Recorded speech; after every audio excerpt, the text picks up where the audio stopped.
ইদানিং মানুষ প্রচুর মিথ্যে কথা বলে। আচ্ছা, আগে কি কিছু মিথ্যে বলার চল ছিল না? নিশ্চয়ই ছিল, তবে এখন মনে হয় অনেক বেড়েছে। স্বার্থপর মানুষ একটু বেশি মিথ্যে বলে, নিজেকে বাঁচাতে আবার কাউকে বাঁচাতে। শুধু আমার সন্তান থাকবে দুধে ভাতে, অন্যের সন্তান গোল্লায় যাচ্ছে যাক। পৃথিবীটা কি মিথ্যাগার হয়ে গেল? আদালতে মিথ্যে মামলা বেড়েছে। যাহা বলিব সত্য বলিব, গ্রন্থ কিংবা ধর্মগ্রন্থ ছুঁয়ে অনেকেই মিথ্যে বলে। মিথ্যে কথা বলে চাকরি নেওয়া, রাজনীতিক বলুন, ব্যবসাদার বলুন, মন্ত্রী, আমলা, দেশনেতা, স্বামী, স্ত্রী, প্রেমিক, প্রেমিকা, শ্রমিক, কৃষক কিংবা মালিক, কেউই বাদ যায় না। তবে সকলে নন, কেউ কেউ কেবলই ঝুড়ি ভরে ঝুড়ি ঝুড়ি মিথ্যে। মিথ্যে কথাকে কেউ কেউ ঢপও বলে। পৃথিবীর শ্রেষ্ঠ ঢপ, আমি তোমারই, তুমি আমার বন্ধু হলে। পৃথিবীর আর একটা বড় ঢপ, ক্ষমতা পাওয়ার আগে মিথ্যে প্রতিশ্রুতি। কোনো কোনো কবি কি ভাবের ঘোরে চুরি করে মিথ্যা বলেন না? বলেন।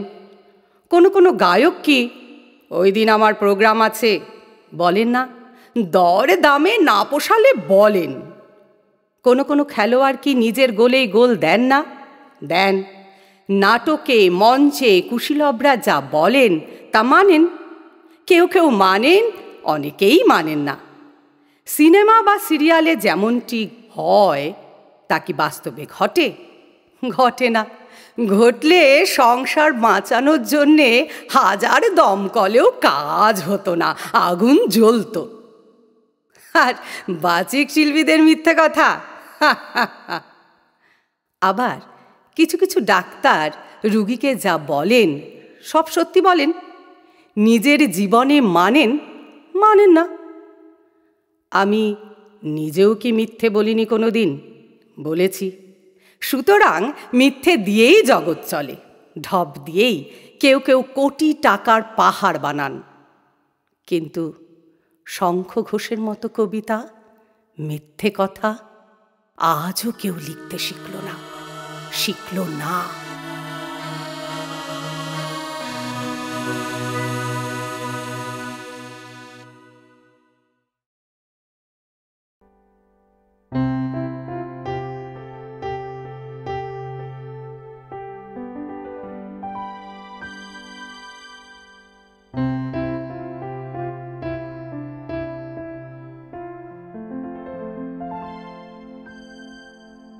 অবশেষে সেই এলে। কি হলো, এত তাড়া কিসের? এসেছো যখন স্থির হয়ে বসো।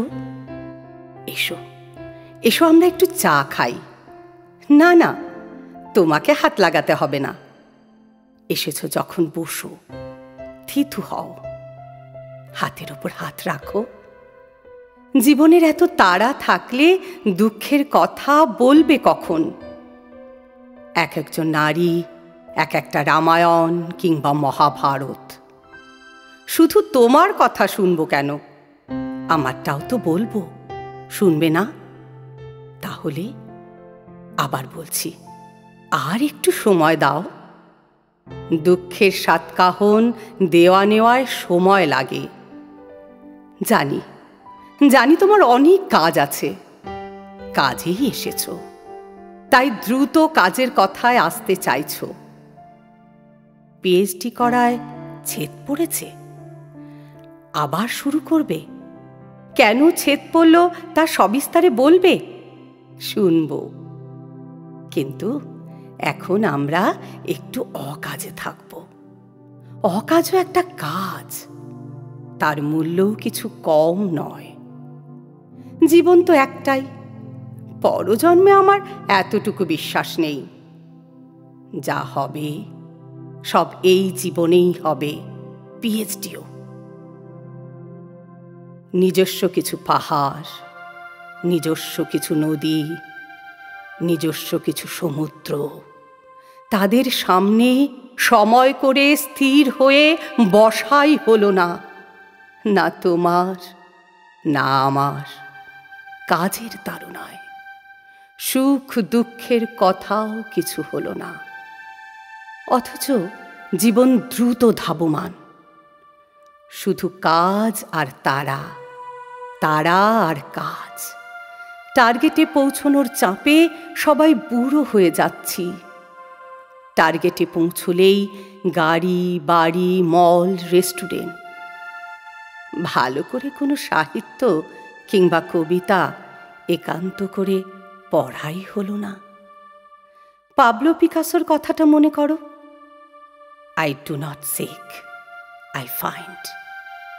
কতদিন ভেবেছি তোমার সঙ্গে দীর্ঘ সময় বসে অনেক অনেক কথা হবে, হয়নি। আচ্ছা, ভালোবাসা বস্তুটা কি জানো তুমি? আমাকে বুঝিয়ে বলো না। একের অন্যজনের শুধু দেখভাল করা, লাগেজ বহন করা, মায়া, মমতা, স্নেহ, নাকি খালি শরীর কিংবা বিয়ে করে বৈধ সেক্স করার স্বাধীনতা, অথবা শেষ বয়সের অধীনতা? এসেছো যখন, তখন একটু অন্তত বসো, হাতের ওপর হাত রাখো, ঠোঁটের ওপর ঠোঁটের স্পর্শে চোখ দুটিকে ঢাকো। We do not remember days, we do not remember moments.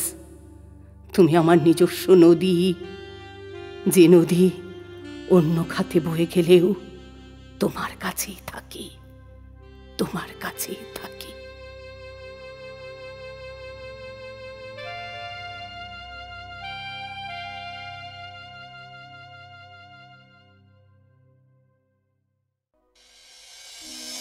নমস্কার, আপনারা শুনলেন স্মৃতি শ্রুতির প্রযোজনায় কাজল সুরের রচনা ও তার সৃষ্টি। লাইক, কমেন্ট এবং শেয়ার করুন, আর ভালো লাগলে অবশ্যই সাবস্ক্রাইব করুন।